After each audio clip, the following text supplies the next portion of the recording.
अस्सलाम वालेकुम नाज़रीन, परवान डिजिटल के प्रोग्राम खबरों से आगे में मैं हूँ अल्लाह बख्श राठौर।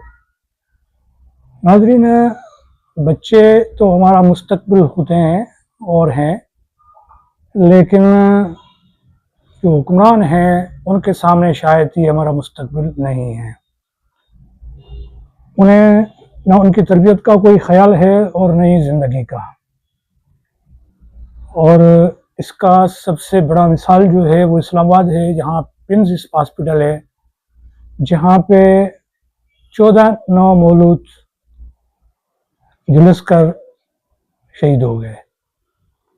और इन 14 बच्चों के जो वालिदैन हैं वो हॉस्पिटल के बाहर रोते रहे, एहतजाज करते रहे, लेकिन इंतज़ामिया ने और हुकूमत ने उनका कुछ भी नहीं सुना। वहाँ पे 15 नौमौलूद थे, बच्चे थे, लेकिन उनमें से एक बच्चे को, वो खुशकिस्मत बच्चा था, उसकी खाला ने उसे बचा लिया। और ये हैरान करने वाली बात है कि जब डॉक्टर और नर्सिस सुबह को 6:45 बजे नाश्ते के लिए निकले तो वापस अपनी मर्ज़ी से आए, और जब तक एयर कंडीशन जो कोई कंप्रेसर था वो उसके फटने से आग लगी और बच्चे शहीद हो गए, फौत हो गए।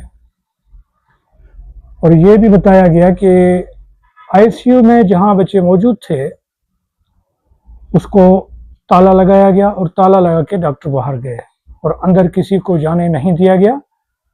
और इसका रीज़न ये बताया गया कि बच्चे जो है वहाँ से चोरी होते रहे हैं, इसी वजह से ताला लगाया गया। और जो हादसा हुआ और जो एक बड़ा अज़ियतनाक अमल हुआ, 14 नौमौलूद जो हैं वो झुलस के फौत हो गए, उनकी जिम्मेदारी ना हुकूमत लेने के लिए तैयार है, न फेडरल मिनिस्टर लेने के लिए तैयार है, न सेक्रेटरी लेने के लिए तैयार है, न हॉस्पिटल की इंतज़ामिया जो है वो इस तरह की जो जिम्मेदारी है वो लेने के लिए तैयार है। तो ये वाक़या, इस वाक़या का ज़िम्मेदार कौन है और इसके पीछे किसका हाथ हो सकता है? हम कोई साजिशी थ्योरी नहीं बता रहे, लेकिन हम जिम्मेदारी याद दिला रहे हैं। और जो सेहत के वज़ीर है मुस्तफ़ा कमाल, उसका रवैया देखें आप। जब वो हॉस्पिटल गए और वहाँ जाके मुतासरीन ख़ानदान जो हैं उनसे हमदर्दी करने के बजाय बदमाशी करने लगे, दहशतगर्दी करने लगे, और इंतहाई गलीज़ ज़बान जो है उन्होंने इस्तेमाल की, जो पूरे पाकिस्तान ने, पूरी दुनिया ने सुनी, सोशल मीडिया पे सुनी, डिजिटल मीडिया पे सुनी, आम मीडिया पे सुना कि एक वज़ीर जो है किस तरह बदमाशी कर रहा था। और उन्होंने एक वालिद को यहाँ तक कहा कि ये हॉस्पिटल आपके बाप की नहीं है, और हम रोज़ाना 20,000 रुपये जो है आपके एक बच्चे पे खर्च कर रहे थे, तो ये पैसे तुम्हारे बाप के नहीं हैं। और एक खातून जो रो रही थी और वो वज़ीर को अपनी जिम्मेदारी याद दिला रही थी, उन्हें भी वो डांट रहे थे। और इससे आप अंदाज़ा लगाएं कि एक वज़ीर किस तरह का है, जो अपने लोगों से हमदर्दी नहीं कर सकता।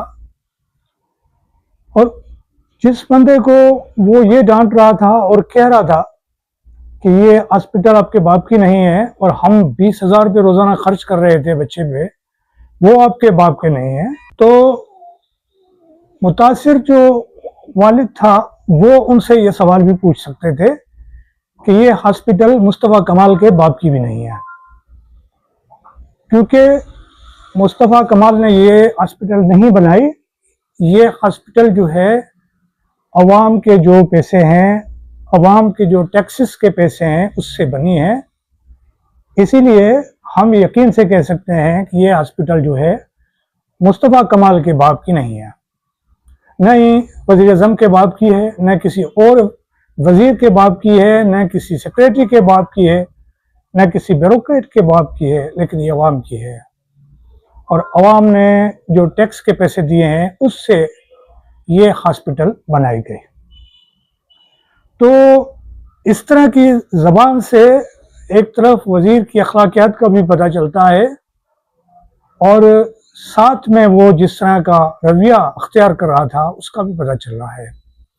और अब वो कह रहा है कि मैंने अपनी इस्तीफ़ा, जब उससे इस्तीफ़ा मांगा गया और पूरे मीडिया ने मांगा, और मीडिया ने तो यहाँ तक कहा कि एक वजीर जिसका काम है हॉस्पिटल जो है उसको सही तरीके से चलाना, वो चला है सिंध को बांटने, सिंध मुख्तलिफ सूबे बनाने, सिंध के टुकड़े करने।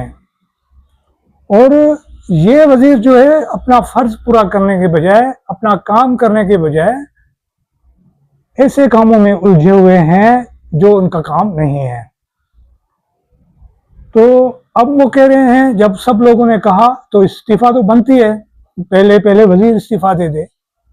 और कुछ लोगों ने तो वजीर से भी इस्तीफा मांगा, और कुछ लोगों ने सेक्रेटरी से, और कुछ लोगों ने कहा कि जिम्मेदार जो भी हो उसे इस्तीफा भी लें और उसको सजा भी दें।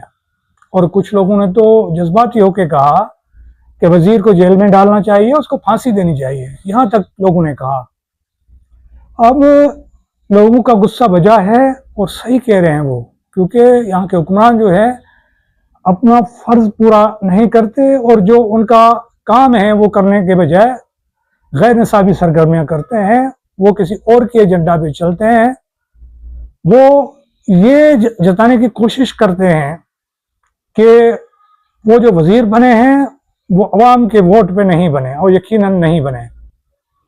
और सबको पता है कि जो वजीर बने हैं वो कहाँ से बने हैं, किसकी सिफारिश पे बने हैं। तो लोग ये जानते हैं कि वो अवाम के वजीर नहीं है, ना अवाम के वोटों पे वजीर बने हैं।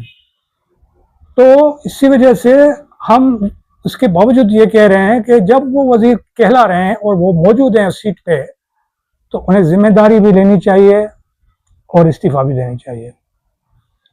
और वो बच्चे जो इस सानिया में, इस कज़िये में जुलस कर फौत हो गए, उनके वालिदैन से इंसाफ भी होना चाहिए, इंक्वायरी भी होना चाहिए, और साथ साथ में ये भी होना चाहिए कि इस तरह के जो बदतमीज़ वजीर हैं उनको भी इस सीट पे बिठाने का कोई जवाज़ नहीं बनता।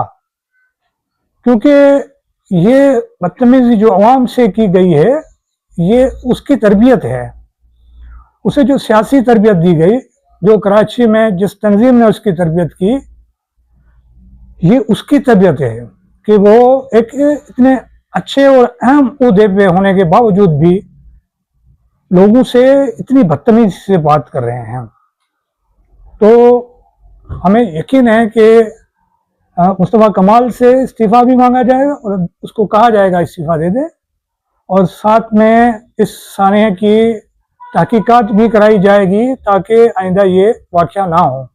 अब जब इतना बड़ा वाक़या हुआ है तो अब पंजाब हुकूमत ने 56 जो हॉस्पिटल हैं उनके करीब पानी का बंदोबस्त, अगर इस तरह का हादसा हो कि पानी का बंदोबस्त करने की हिदायत जारी की है। आप देखें कि जब एक सानिया होता है उसके बाद हुक्मरान जो है आँख खोलते हैं, उससे पहले उन्हें कोई एहसास नहीं है, उनको अपना फ़र्ज़ याद नहीं है। और यही वाक़या अगर कहीं और जगह पे होता तो क्या क्या नहीं होता और क्या क्या मुतालबात नहीं होते। आप मेरा इशारा समझते होंगे कि मैं क्या कह रहा हूँ। तो अब जो ये वज़ीर है, इसकी जो सिंध को बांटने का जो ख्वाब है वो नाइटमेयर हो चुका है, डरावना ख्वाब हो चुका है। और साथ में फ़र्ज में गफलत के एवज़ उसके खिलाफ कार्रवाई होनी चाहिए। वो भी इतना ही जिम्मेदार है जितना सेक्रेटरी है, जितना वहाँ का एडमिनिस्ट्रेटर है, वहाँ का डॉक्टर है, वहाँ का एमएस है, या कोई इंतज़ामी अफसर है। वज़ीर भी इतना ही जिम्मेदार है, तो उसके खिलाफ भी कार्रवाई इतनी होनी चाहिए जितनी बाकी लोगों के खिलाफ। और ये भी देखना चाहिए कि जो इस तरह के वाक़यात होते हैं, अब दीगर हॉस्पिटल्स में भी इस तरह के वाक़यात हो सकते हैं। तो हुकूमत को इससे पहले कि कोई पिम्स जैसा कोई और वाक़या हो जाए, उन्हें एहतियाती इक़दामात लेने चाहिए और हॉस्पिटल्स जो हैं उनको महफूज बनाना चाहिए। और वो जो बच्चों के चोरी में मुलविस हैं उनके खिलाफ भी कार्रवाई होनी चाहिए। और ये भी देखना चाहिए कि उनके पीछे पिम्स हॉस्पिटल के मुलाजमीन कितने मुलविस हैं कि एक गार्ड के होते हुए बच्चा चोरी हो जाता है हॉस्पिटल से। तो अब हम इस नतीजे पे पहुंच गए और लोग भी पहुंचे हैं कि मुस्तफ़ा कमाल का इस्तीफा तो बनता है और बाकी लोगों के खिलाफ भी कार्रवाई होनी चाहिए। और इसके साथ मुझे दीजिए इजाज़त और फिर मिलेंगे एक और मौजू के साथ। अल्लाह हाफिज़।